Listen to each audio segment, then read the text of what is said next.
Nimekuja haraka iwezekanavyo mkubwa. Kuna vidudu watu kwenye eneo bunge langu wanataka kufunzwa damu. Nakusikiza. Mpinzani wangu anatumia vijana kufanya fujo eti niliiba kura. Lakini si mambo ulimaliza kotini. Shida iko wapi?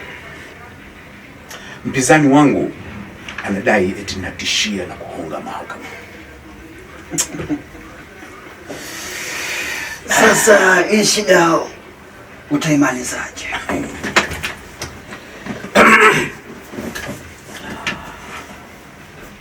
Nataka kuanzisha vita vya kabila mimi mwenyewe. Wajua, wapinzani wangu wengi ni wa kabila langu na wampinzani wangu ni wa kabila lake.